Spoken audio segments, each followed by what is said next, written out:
রব্বে কারীম জানায়া দেন হাসরের ময়দানে বান্দার আমলনামাগুলো যখন আমি গলার মধ্যে ঝুলায় দেব, মানুষগুলো তার আমলনামাগুলো দেখতে থাকবে, পড়তে থাকবে।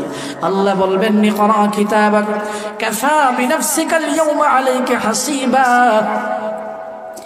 আল্লাহ বলবেন পড়ো, তোমার আমলনামাগুলো পড়ো, আজকে তোমার আমলনামাগুলো পড়ো, এটাই তোমার বিচারের জন্য যথেষ্ট।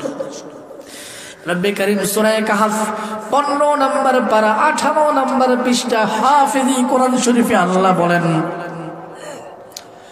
ووضع الكتاب فترى المجرمين مشفقين مما فيه ويقولون يا ويلتنا ما لهذا الكتاب لا يغادر صغيرة ولا كبيرة إلا أحصاها ووجدوا ما عملوا حاضرا ولا يظلم ربك أحدا زور زور পড়েন আল্লাহু আকবার। রব্বে কারীম জানায়া দেন হাসরের ময়দানে আমি আল্লাহ রাব্বুল আলামিন যখন ওয়াউদিআল কিতাব আমলনামাগুলো আমি দিয়ে দেব, আমলনামাগুলো আমি দিয়ে দেব বান্দাকে। ফাতারাল মুজরিমিন, আপনি পাপীদের দিকে তাকাইয়া দেখবেন মুশফিকিন, তারা ক্লান্ত হয়ে গেছে, তারা দুর্বল হয়ে গেছে, তারা পেরেশানির মধ্যে পড়ে গেছে। ফাতারাল মুজরিমিনা মুশফিকিনা মিম্মা ফিহি ويقولون يا ويلتنا ما لهذا الكتاب। ওই পাপী বান্দাগুলো বলতে থাকবে মা লিহাযাল কিতাব, এটা কেমন একটা আমলনামা, লা ইউগাদিরু সাগীরাতান ওয়ালা কাবীরাতান ইল্লা আহসাহা। এই আমলনামার ভিতরে ছোট থেকে ছোট জিনিসগুলো উল্লেখ আছে, এই আমলনামার মধ্যে বড় থেকে বড় জিনিসগুলো উল্লেখ আছে, আমলনামার ভিতরে ছোট থেকে ছোট জিনিসগুলো উল্লেখ আছে, আমলনামার মধ্যে বড় থেকে বড় জিনিসগুলো উল্লেখ আছে, ছোট থেকে ছোট জিনিসগুলো, বড় থেকে বড় জিনিসগুলো উল্লেখ আছে। এটা কেমন আমলনামা, মা লিহাযাল কিতাব, কেমন একটা আমলনামা, লা ইউগাদিরু সাগীরাতান ওয়ালা কাবীরাতান ইল্লা আহসাহা। ছোট থেকে ছোট জিনিসগুলো লেখা হয়েছে, বড় থেকে বড় জিনিসগুলো লেখা হয়েছে। ছোট পাপ করেছে সেটাও লেখা আছে, বড় পাপ করেছে বান্দা, বড় পাপটাও লেখা আছে।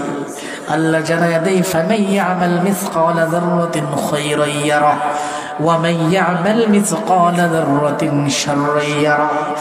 বান্দা যখন ভালো আমল করবে আল্লাহ বলেন সেটাও পাবে,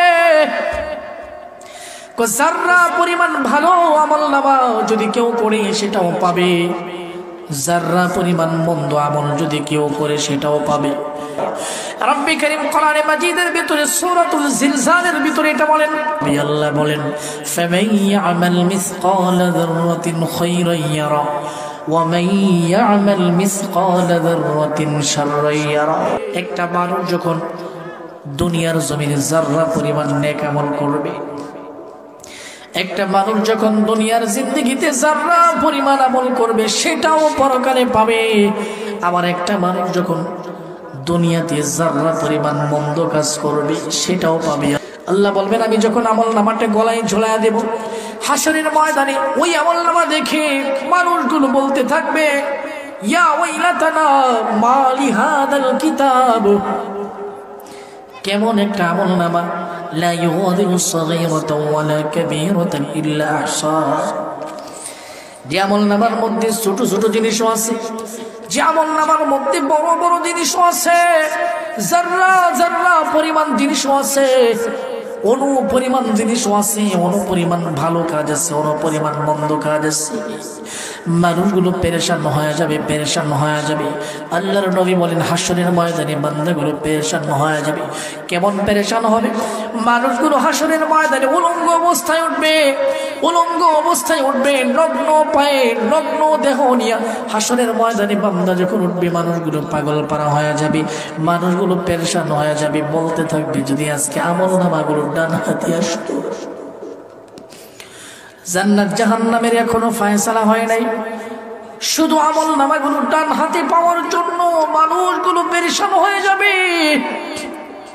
মানুষগুলো বলতে থাকবে আল্লাহ হাসরের ময়দান বড় ভয়াবহ এক ময়দান, যেই ময়দানের ভিতরে বান্দার টিকে থাকার মতো সাধ্য কারণ, এই কথা বলেন ঠিক কিনা?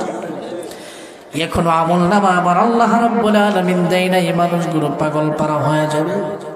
রব্বে কারীম জানায়া দেয়, হাসরের ময়দানে বান্দার আমলনামাগুলো যখন আমি গলার মধ্যে ঝুলায় দেব, মানুষগুলো তার আমলনামাগুলো দেখতে থাকবে, পড়তে থাকবে। আল্লাহ বলবেন, ইকরা কিতাবাক কাফা বিনাফসিকাল ইয়াওমা আলাইকা হাসিবা। আল্লাহ বলবেন, পড়ো, তোমার আমলনামাগুলো পড়ো, আজকে তোমার আমলনামাগুলো পড়ো, এটাই তোমার বিচারের জন্য যথেষ্ট।